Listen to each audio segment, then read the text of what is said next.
Bonjour à toutes et à tous. Dans cette édition, on parlera réforme de la fonction publique. On fera également un bilan du déploiement sur le littoral des détecteurs de fumée. On ira à la rencontre d'étudiants qui lancent un robot et on parlera Brexit également. Mais avant, vos prévisions météorologiques s'imposent.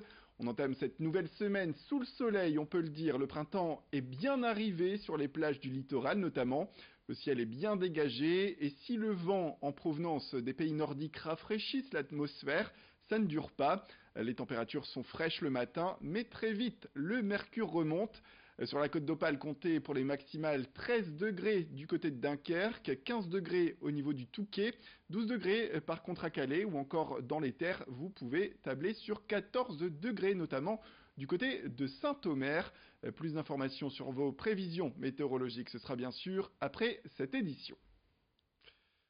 Les titres, c'est un rapport qui a suscité beaucoup de réactions. L'inspection générale des finances affirme qu'un tiers des fonctionnaires d'État travaillent moins que la durée légale. En chiffres, il affirme que 310 000 agents sont concernés sur l'échantillon d'1,1 million d'agents qui ont été auditionnés, en notant bien sûr de la liste les enseignants, les militaires ou encore les magistrats. Alors pour le gouvernement, il faut changer les choses. Présentée mercredi en Conseil des ministres, la réforme de la fonction publique hérisse pourtant le poil des syndicats. Parmi les objectifs lancés par Gérald Darmanin, ministre de l'Action et des Comptes publics, le gouvernement aimerait embaucher notamment davantage de contractuels qui travaillent dans la fonction publique sans en avoir le statut de fonctionnaire. L'exécutif prévoit également que ces contractuels puissent être rémunérés au mérite. Pour en parler, nous sommes donc allés rencontrer les syndicats de Solidaire Nord à Lille. Pour ses représentants, le gouvernement veut faire du sensationnel pour mieux taper sur les fonctionnaires. Ce syndicat qui déplore d'ailleurs le manque de mobilisation et souhaite des manifestations au plus tôt. On est un syndicat, en effet, qui n'a pas la possibilité d'appeler seul. Nous n'avons pas les troupes pour. Par contre, en intersyndical, ben oui, on en sera. On ne peut pas ne pas en être. Sauf que, en effet, on voit bien que les annonces tardives des grosses centrales syndicales sont au mois de mai. Alors, il y a des annonces qui sont faites au mois de mars et on réagit au mois de mai. Bon, c'est un peu mou, c'est un peu tardif. Voilà, pour nous. Alors, la convergence, elle devrait se faire avec le moment, enfin pour nous, solidaires, avec le mouvement social actuel, c'est-à-dire avec les gilets jaunes, qui sont, à mon avis, un peu plus réactifs en ce moment.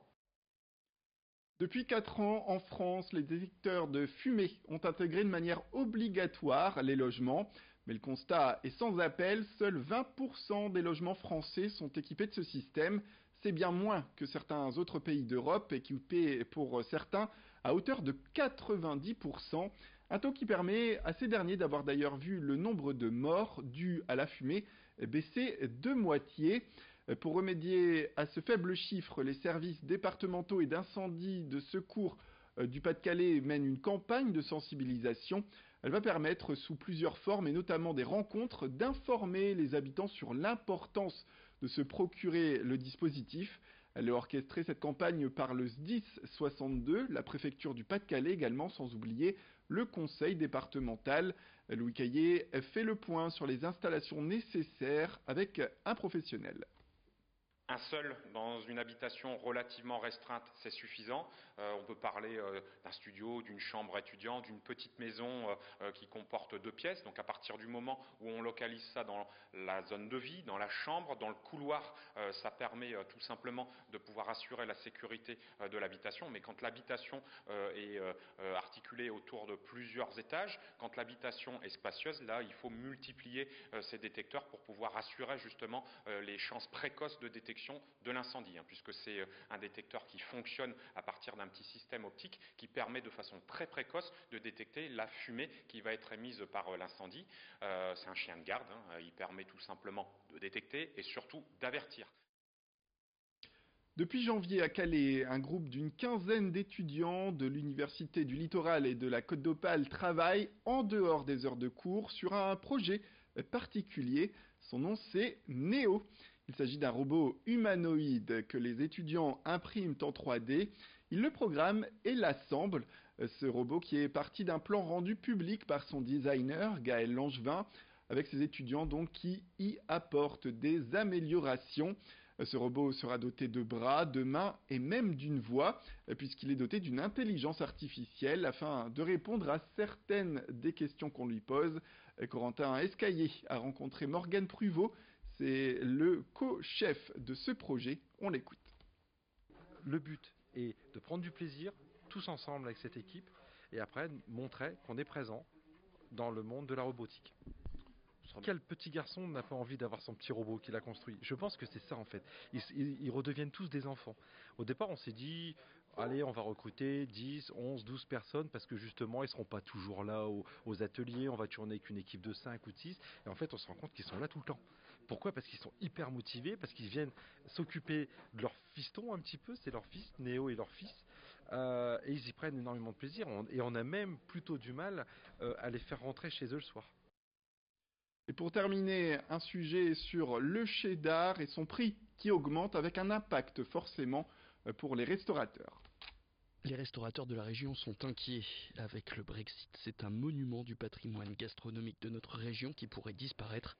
Le Welsh, fait à base de cheddar, en provenance de Grande-Bretagne, voit ses prix monter en flèche ces dernières semaines. Le cheddar, c'est sûr que depuis le Brexit, maintenant, on a un gros problème avec les taxes de frontières, toutes les taxes dues au Brexit.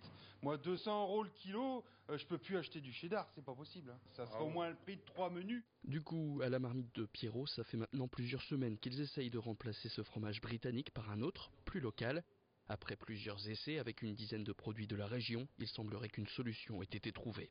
Chez nous, à la marmite, on fait le Welsh au maroilles à des prix très corrects, évidemment, hein, mon frère. Nous, on reste quand même très abordable. On demande à Welsh, nous ici, on met le petit morceau de pain, le morceau de jambon, et on met du maroilles avec un peu de crème fraîche. Évidemment, le goût n'est pas le même, la texture non plus. Si chez vous, vous voulez tenter la recette, voici comment faire. On est chauvin, mais C'est très bon. un peu plus parfumé, Alors, quoi. vous coupez des lamelles de maroilles, vous le délayez dans la crème, dans la bière brune, et puis voilà, et puis vous mettez votre tartine, un petit peu de moutarde, une petite tranche de jambon, puis voilà. Mais il y a un gros problème, c'est que le maroilles, si tout le monde remplace le cheddar par le maroilles, il va bientôt manquer du maroilles. Ah, c'est sûr. Il va manquer du maroilles dans le Nord-Pas-de-Calais, dans le Hauts-de-France. Ça a été notre idée. Ouais. On va mettre du maroilles à la place du cheddar. Ouais. Mais faut pas trop le dire à tout le monde, donc c'est pour ça on le dit juste à vous, c'est tout, quoi. Si tous les restaurateurs de la région décidaient de cuisiner leur Welsh à base de maroilles, la production de ce fromage régional devrait augmenter de plus de 1200%. Bon appétit, Pierrot. Goûtez-moi ça. Voilà pour ce reportage du 1er avril. C'est la fin de cette édition. Merci à toutes et à tous de nous avoir suivis. Reste avec nous, l'information continue.